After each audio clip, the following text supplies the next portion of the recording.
오늘 말씀은 스바냐서 3장 14절에서 17절까지입니다. 스바냐서 3장 14절에서 17절까지입니다.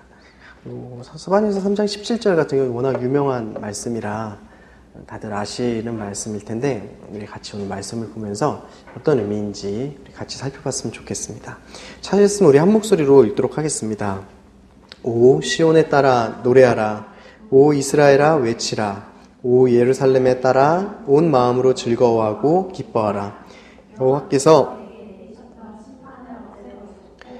내 원수를 쫓아내셨다. 이스라엘의 왕 여호와께서 내 가운데에 계신다. 다시는 내가 어떤 악도 두려워하지 않을 것이다. 그날에 예루살렘은 듣게 될 것이다. 시온아 두려워하지 말라. 내 손이 힘이 빠지지 않게 하라. 내 안에 계시는 내 하나님 여호와께서는 구원을 베푸실 용사이시다. 그분께서 너 때문에 무척이나 기뻐하시다. 그분의 사랑 안에서 너를 새롭게 해주시고 너로 인해 노래를 부르시며 기뻐하실 것이다. 아멘. 네. 우리는 그 기쁨이라는 것을 추구합니다. 그래서 기쁨을 싫어하는 사람은 없죠. 그래서 많은 사람들은 기쁨을 쫓고 추구하고 또 행하고 그 기쁨을 경험합니다. 근데 문제는 이 땅에서 내게 기쁨이 되는 것들이 있잖아요. 이게 모두 한시적이고 영원하지 않다는 데 있습니다. 사람으로 인한 기쁨, 자녀나 친구 아니면 가족과 같은 그 사람으로부터 오는 기쁨도 순간적일 뿐이고 때로는 오히려 그 사람 때문에 기쁨이 완전히 없어지는 것처럼 느껴질 때도 있고요. 성공, 성취, 무엇인가를 이룩해내는 것들, 명예도 마찬가지입니다. 그러니까 누군가의 인정으로 기뻐하다가 누군가가 날 또 인정하지 않는 것을 보면 그 기쁨이 사라지고 그러한 기쁨도 영원하지 않고 한순간입니다. 때로는 치장하는 거, 나를 꾸미는 거, 그래서 안목의 정욕을 만족시키거나 육신의 탐욕, 그러니까 내 마음의 소욕을 채우는 것들이 있잖아요. 내가 내세우고 자랑하는 그 모든 것들 역시 우리에게 영원한 기쁨을 주지 못합니다. 잠시 잠깐은 기쁠 수 있고. 근데 그래서 그런지 더 많이 아니면 더 크게 라고 외치다가 오히려 내가 쫓던 그 기쁨을 느끼려고 쫓아가던 그것으로부터 오히려 노예가 돼서 살게 되는 게 이 세상의 많은 사람들의 그 삶인 것 같아요. 요한일서 2장 16절에 이는 세상에 있는 모든 것들 곧 육신의 탐욕과 안목의 정욕과 세상살이의 자랑은 아버지에게서 온 것이 아니라 세상으로부터 온 것이기 때문입니다 라고 말씀하셨기 때문에 잠깐 있다가 사라질 것들, 그러니까 이 세상으로부터 온 것이 아니라 영원하고 변하지 않는 기쁨, 하늘로부터 온 기쁨, 그러니까 변하지 않는 기쁨을 우리가 잡아야 되는 거예요. 이 세상에 있는 것들은 잠시 잠깐 있다 사라질 것이고 그것은 내게 조금의 만족도 주지 못합니다. 그렇기 때문에 큰 기쁨, 잠시 잠깐의 기쁨은 될지언정 우리의 영혼을 기쁘게 하는 그것들을 만족시켜 줄 수가 없죠. 그래서 우리는 영원하고 변하지 않고 하늘로부터 오는 그 기쁨을 붙잡아야 됩니다. 그것에 대해서 성경에서 뭐라 그러냐면 느헤미야 8장 10절에 이렇게 되어 있습니다. 느헤미야가 그들에게 말했습니다. 가서 좋은 음식과 단 것을 마시고 아무것도 준비하지 못한 사람들에게도 나누어 주라. 이날은 우리 주의 거룩한 날이니 슬퍼하지 말라. 여호와를 기뻐하는 것이 너의 힘이다. 여호와를 기뻐하는 것이 너의 힘이라고 말씀하십니다. 느헤미야는 여호와의 율법을 듣고 그 회복의 앞에서 펑펑 울고 있는 백성들에게 여호와를 기뻐하는 것이 너의 힘이니 슬퍼하지 말고 여호와를 기뻐하라 라고 이야기를 해요. 역대상에서도 같은 말씀을 하는데 역대상 16장 27절인데 거기서 뭐라 그러냐면 영광과 위엄이 그분 여호와 앞에 있고 힘과 기쁨이 그분이 계시는 곳에 있다라는 거예요. 하나님이 계시는 곳에 힘과 기쁨이 있다라는 거예요. 우리의 힘과 기쁨은 하나님 계시는 곳에 있고 하나님으로부터 온다라는 겁니다. 우리의 참 기쁨은 여호와를 기뻐하는 데서부터 오고 그렇기 때문에 우리의 힘과 기쁨은 다시 한번 말하자면 하나님께서 계시는 그곳에 있는 거예요. 그래서 하나님의 임재와 하나님의 회복이 있는 곳에는 항상 우리의 깊숙한 데서부터 그 기쁨이 흘러나옵니다. 때로는 그 기쁨이 주체할 수 없을 정도로 막 폭포수처럼 솟구쳐 오를 때가 있어요. 그래서 그 감정과 그 기쁨에 정말 찬양하지 않고 노래하지 않고 못 베길 정도로 쏟아져 나올 때가 있습니다. 그리고 때로는 잔잔한 물처럼 이렇게 스며 나오기도 해요.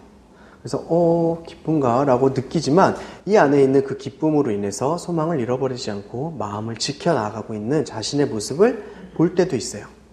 분명한 것은 폭포수처럼 쏟아져 나오든 스며 나오든 하나님께서 계신 그곳에서부터의 기쁨은 사라지지 않고 존재하고 있고 결국 우리를 기쁨으로 충만하게 적셔준다는 거예요.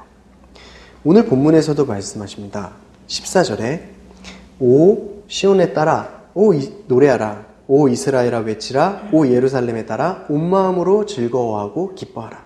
노래해라 외쳐라 온 마음으로 즐거워하고 기뻐하라. 스바냐서는 이 세 장으로 된 그 비교적 짧은 선지서예요. 근데 그 안에는 하나님의 공의와 하나님의 사랑이 강력하게 그 존재감을 드러내고 있습니다. 1장 1절에서 스바냐 선지자가 누구인지 이렇게 소개를 해줘요. 누구의 아들, 누구의 증손, 그래서 히스기야의 후손이죠. 근데 그렇게 소개 이후 1장 2절부터 바로 3장 8절까지는 죄와 악에 빠져 있는 그 유다와 이방 족속들에 대한 심판의 메시지를 강력하게 선포하고 있습니다. 그리고 나서 3장 9절에서부터 회복을 말하면서 여호와께서 남은 자들을 기반으로 회복시키실 것임을 선포하고 있어요. 그런 그 하나님의 회복이 시작되고 이루어지는 그 가운데에서 이 14절이 있는 거예요. 노래하고 외치고 온 마음으로 즐거워하고 기뻐하라고 말하고 있습니다. 그 이유는 분명히 회복시키는 하나님으로 인해서인 거예요. 그 이유에 대해서 15절에서 이야기를 하고 있는데 우리 같이 15절 읽어보도록 하겠습니다. 여호와께서 내게 내리셨던 심판을 없애버리셨고 내 원수를 쫓아내셨다. 이스라엘의 왕 여호와께서 내 가운데 계신다. 다시는 내가 어떤 악도 두려워하지 않을 것이다. 그 여호와로 인해 기뻐할 수 있는 첫 번째 이유는 바로 너에게 내리셨던 심판을 없애버리셨고 너의 원수를 쫓아내셨다라는 거예요.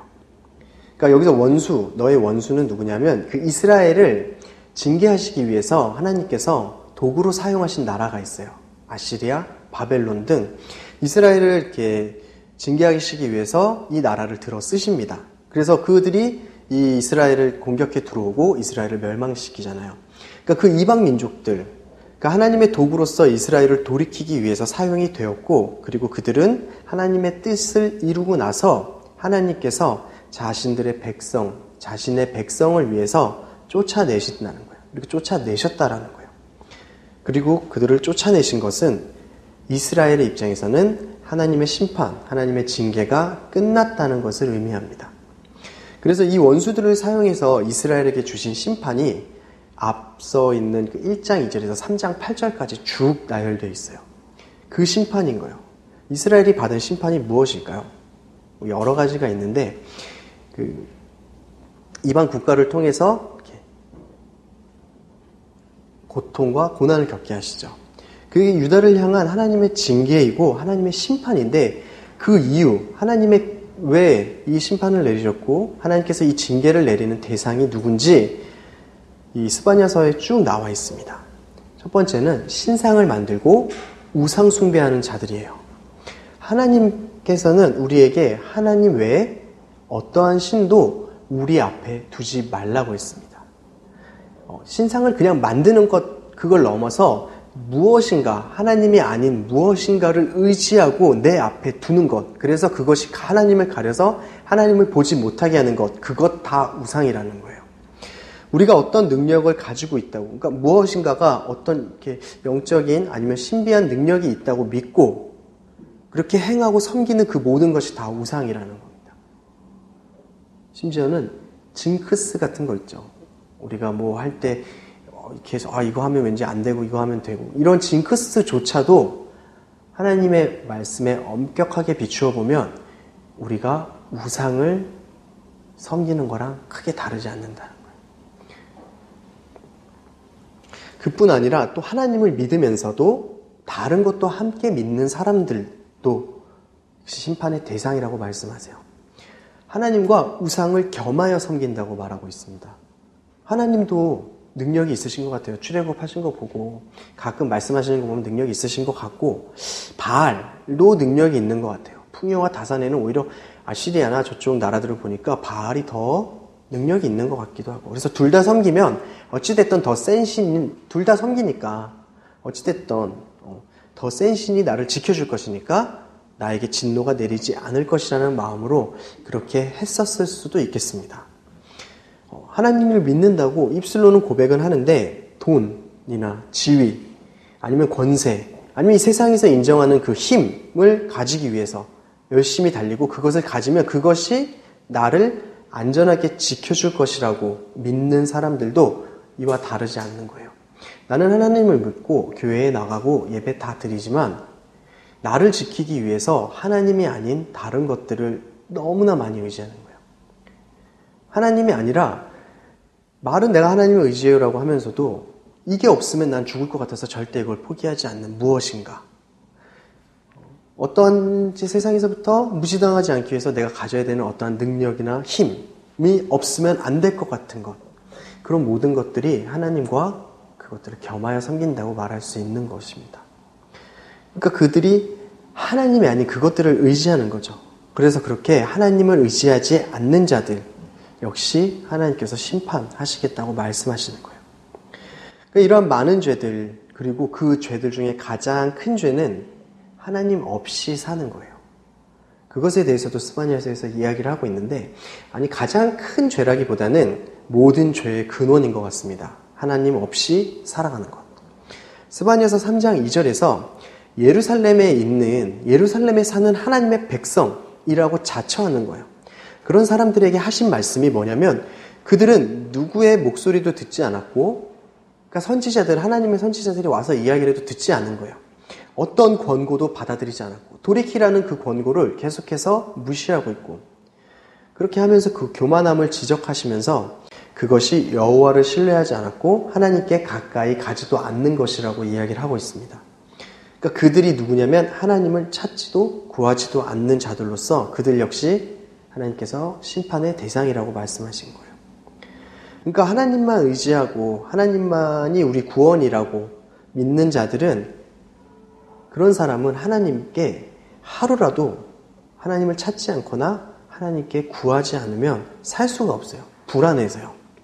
하나님을 가까이 하지 않고 하나님이 나에게서 느껴지지 않는다, 내가 하나님이랑 같이 있는 것 같지 않는다 라고 생각이 들면, 그런 사람은, 하나님만 의지하고 하나님을 쫓아가는 사람은 불안해서 살 수가 없습니다.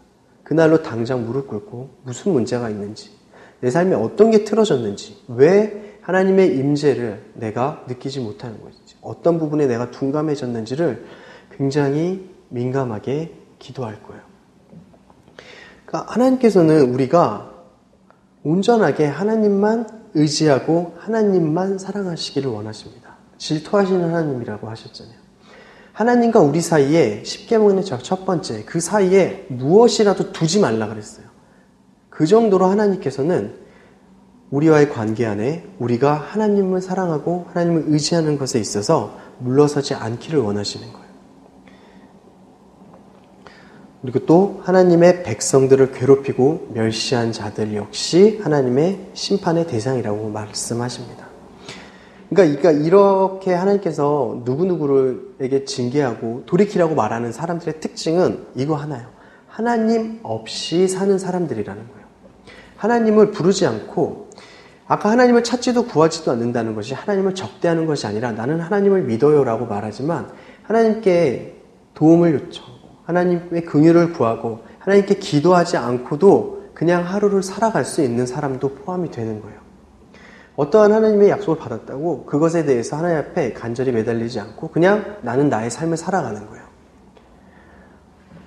그렇게 하나님을 찾지 않고 하나님을 가까이 하지 않는 사람들에 대한 이야기인 거예요. 사도 바울은 에베소서에서 이런 사람들에게 세상에서 소망도 없고 하나님도 없는 사람들이라고 표현하고 있습니다. 그리고 그들은 이방 족속이고 진멸당할 수밖에 없으며 하나님의 진노가 그들 위에 있었다라고 표현을 하죠. 그러니까 이러한 죄악 가운데 있는 사람들, 아까 하나님께서 쭉 말씀하신 그러한 징계의 대상들, 그런 사람들에게 내리는 심판은 누구도 피해갈 수가 없어요. 그 심판을 내리신 하나님께서 정말 그 등불을 들고 예루살렘 성 안을 돌아다니면서 그 사람들을 다 찾아낸다고 말씀하신 것처럼 아무도 그 죄에서, 그 심판에서 피해갈 수가 없는 거예요. 도망갈 데도 없고 숨을 곳도 없습니다. 근데 그 심판을 내리신 하나님께서, 그 심판을 피하는 유일한 방법은 그 심판을 내리신 분께서 그 심판을 없이 하시는 거잖아요. 그러니 그 하나님께서 그 심판을 우리에게서 없애버리셨다라는 것이 우리에게 가장 기뻐하고 즐거워해야 할 이유라는 거예요. 여러분, 연약한 인간으로서 우리가 태어나서부터 쭉 살아오면서 하나님 앞에 너무나 많은 죄를 지었습니다. 아까 이야기했던 하나님 없이 살아간 것은 물론이고, 다른 사람들을 아프게 한 것도 물론이고, 우상숭배, 여러 가지 알게 모르게 정말 되돌아보면 우리가 했던 말, 우리가 했던 행동들을 이렇게 돌이켜보면 정말 떠올리고 싶지 않은 것들도 있잖아요. 그리고 너무나 부끄럽기 짝이 없는 그런 모습들이 있고, 그런 죄악 가운데 있었던 내 모습을 떠올려보면, 아니 심지어는 지금 이렇게 하나님 앞에 있다고 하는 우리의 모습조차도 24시간을 영사기로 이렇게 틀면 우리가 감당하지 못하고 도망가겠죠. 저는 도망갈 것 같아요. 지금도 그렇게 부끄럽게 짝이 없는 내 모습을 볼 때 하나님 앞에 얼마나 부족하고 모자란지 모르는데, 그 매일같이 떨어져 나가지 않는 그 죄들을 바라볼 때 내가 넘어지는, 그 상습적으로 넘어지게 되는 그 죄, 그러니까 우리가 가장 두려워할 것은, 우리의 그런 모습을 바라볼 때 가장 두려워할 것은 그 죄가 아닌 거예요. 그 죄 때문에 불러올 하나님의 심판인 거예요. 그 죄 때문에 쏟아지게 되는 하나님의 진노가 우리는 가장 두려운 거예요. 하나님의 심판이 죄로 인해서 그 죄를 가진 사람에게 부어진단 말이에요. 그러니까 우리가 정말 두려울 것은 하나님의 진노가 우리에게 부어지느냐 아니면 부어지지 않느냐라는 거예요. 하나님의 진노가 만약에 부어진다면 그 누구도 그 앞에 감당할 수도 없고 감히 마주 서 있을 수도 없고 피할 수도 없죠. 근데 그것을 그리스도를 통해서 그리스도께서 그 진노를 대신 받으시고 내 죄를 대신 짊어지게 하심으로 우리 앞에서 죄로 인한 심판을 없애버리신 거예요. 우리에게 쏟아지는 하나님의 진노가 없어졌어요. 표현은 없어졌다고 말하지만 실제로는 내가 받을 그 진노를 예수님께서 내 앞에서 직접 다 받으신 거예요. 그래서 하나님의 진노가 쏟아졌고, 그리고 그것을 예수님이 받으셨고, 예수님 안에 있는 우리들은 그 진노가 없이 된 거예요. 시편 32편 1절 2절에 다윗이 이렇게 고백하죠. 죄를 용서받고 그 죄가 씻겨진 사람은 복이 있습니다. 여호와께서 그 죄를 묻지 않으시고 그 마음에 교활함이 없는 사람은 복이 있습니다. 그러니까 죄가 있지만 그 죄가 없다고 인정받는 사람이 얼마나 복이 있는지를 우리가 잘 알았으면 좋겠습니다. 우리가 우리의 상태로는 절대 하나님의 공의 앞에 멀쩡하게 서 있을 수 없는데 예수님이라는 그분으로 인해서 우리가 하나님 앞에 설 수 있게 된 거예요. 우리의 죄를 더 이상 하나님이 기억지도 않고 잊어버리시겠다는 거예요. 그리고 하나님께서 그 죄를 동에서 서가 먼 것처럼 아예 저 멀리 떼어놓으셨다는 거예요. 우리가 이전에 지었던 죄와 지금 짓는 죄와 앞으로 지을 모든 죄까지 완전하게 우리를 그리스도 안에서 의인으로 생각하신다는 거예요. 죄 없는 자로 보신다라는 거예요. 그러니까 그게 우리에게 얼마나 큰 기쁨이 되는지, 그러니까 생명을 구원받았다라는 기쁨이 우리 안에 정말 이렇게 진짜 살아서 이렇게 약동했으면 좋겠습니다. 그리고 잊지 않았으면 좋겠습니다. 저에게 하는 말인데 자꾸 까먹지 않았으면 좋겠어요. 너무나 당연한 걸 너무 당연하게 항상 있으니까 그냥 그렇게 넘어갈 때가 있잖아요. 그렇지 않았으면 좋겠습니다. 매일 아침 주님께서 우리 아침에 일어날 때마다 우리 마음에 내가 너를 살렸고 나의 생명을 너에게 주었다라는 사실을 내가 내 영혼이 민감하게 알고 기쁨으로 일어날 수 있었으면 좋겠습니다. 그렇게 말씀하시고 나서 하나님께서는 그 다음에 뭐라고 말씀하시냐면 이스라엘의 왕 여호와께서 너희 가운데 계신다. 다시는 내가 어떤 악도 두려워하지 않을 것이다 라고 말씀하십니다. 이들이 온 마음으로 기뻐할 수 있는 그 두 번째 이유인데, 앞선 심판의 대상들 중 특징의 핵심이 뭐라고 했죠? 하나님을 가까이 하지 않는 것. 하나님 없이 살아간 것으로 보았을 때 그게 이제 뒤집어진 거예요. 이제는 너희들 가운데 여호와께서 계신다라는 거예요.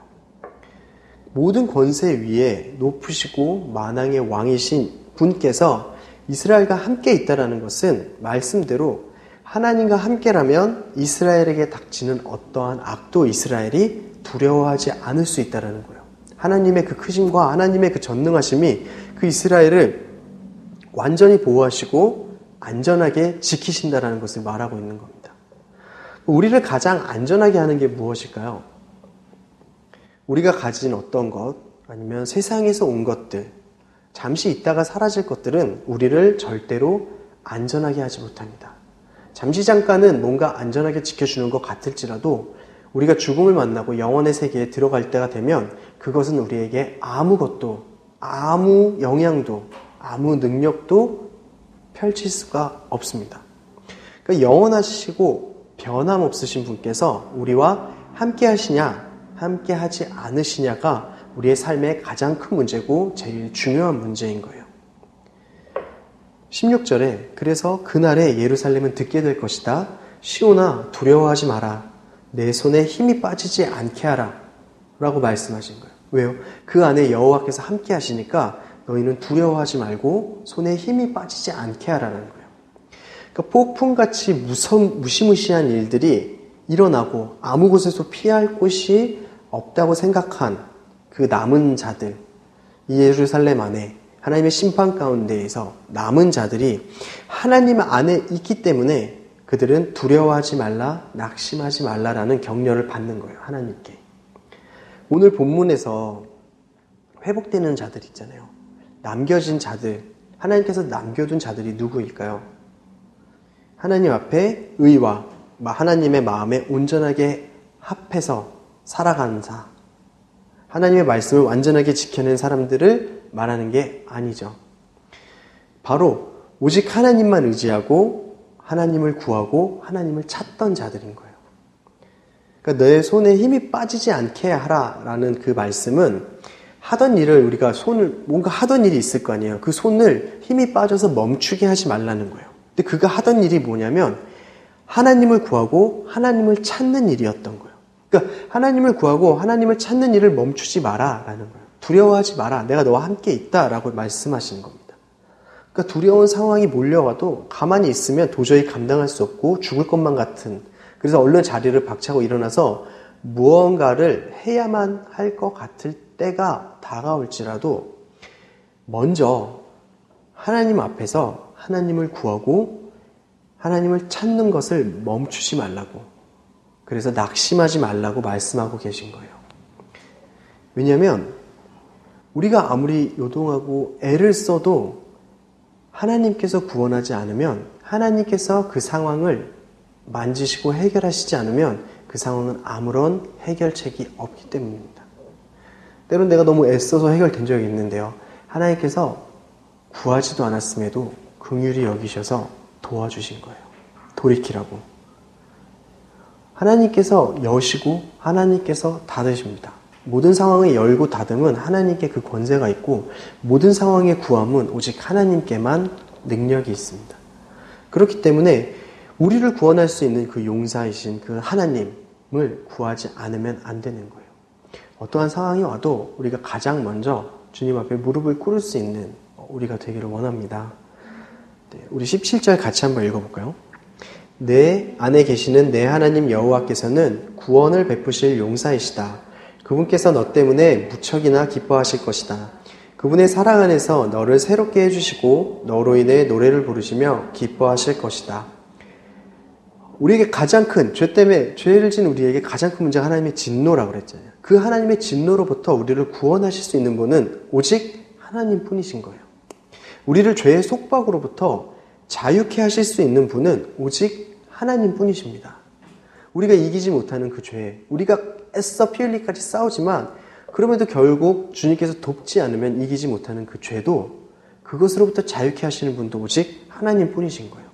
우리가 어떤 걸 마주쳤을 때 찾아오는 물밀듯이 찾아오는 그 두려움으로부터 자유케 되는 것은 나의 마음을 억지로 다독이고 나를 세뇌시켜서 아무것도 아니야 라고 말한다고 자유케 되는 것이 아니라 하나님께서 함께 하심을 내가 보고 그 하나님의 크신 손이 나를 붙들고 있는 것을 봤을 때 나에게 다가오는 그 두려움이 별 문제가 아닌구나를 알게 될 때 오는 자유함인 거예요.